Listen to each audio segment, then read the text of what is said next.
A real relationship is a wrestling match. It's a grappling phenomena that you both emerge transformed from. And that's what people want. They don't want to push over.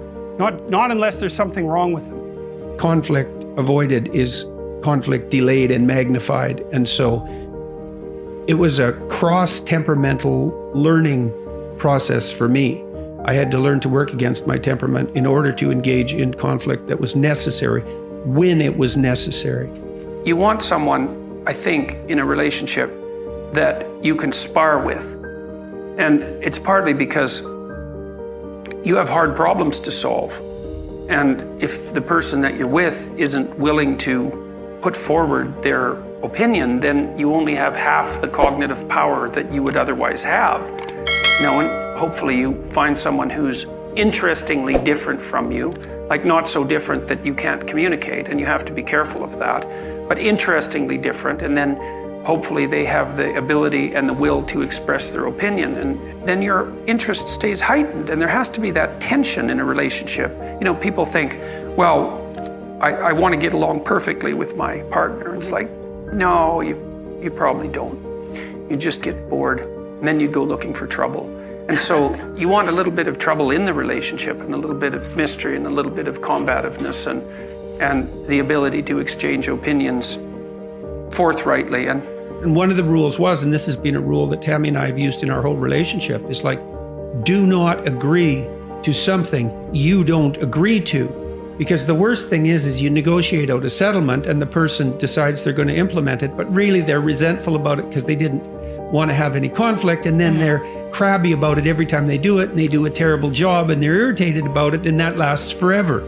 If you can't run away, then you can solve your problems. Because it might be, okay, well, I'm stuck with you. So how about we fix things?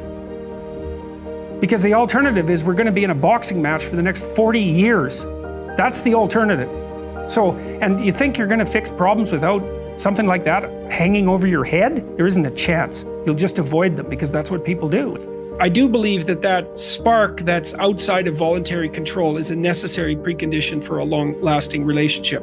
I do believe, though, that if it's there, you still have to work very hard to maintain it. You know, what do you want from a partner fundamentally? What do you want and need? You're blessed with the fact that you find each other attractive, and I think it's very difficult for the relationship to begin or proceed or sustain itself without that. Well, you want someone that you can trust, you want someone that you can build a view of the future with, and you want someone that you can negotiate with. And that's very hard to negotiate with people because they have to tell you what they think, they have to know what they want or figure it out, they have to tell you what they want, they have to be satisfied when they get what they want, which is also a very difficult thing to manage.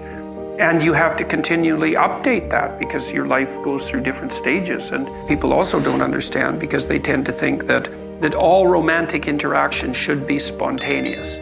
It's like, well, if that's your theory, then you might as well just give up right now if you're going to get married, because the only reason you can think that is because you don't have enough responsibility to make romantic entanglement virtually impossible. And what happens when you're married, especially when you have little kids, is that and you both have a job, let's say, is you're so busy that the probability that you're going to find time for spontaneous mutual interaction decreases to zero.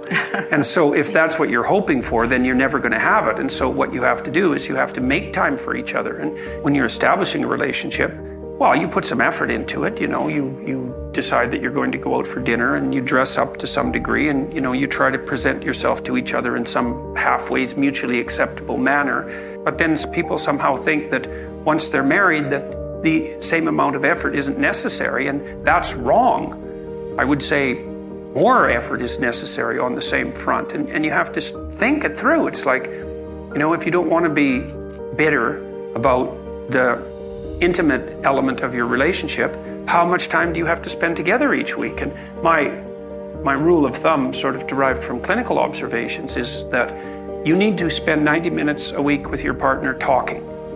And that means you're telling each other about your life and staying in touch, so that you each know what the other is up to.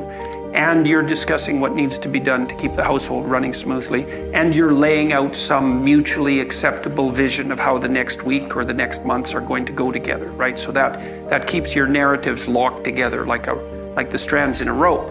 You need that for 90 minutes or you drift apart.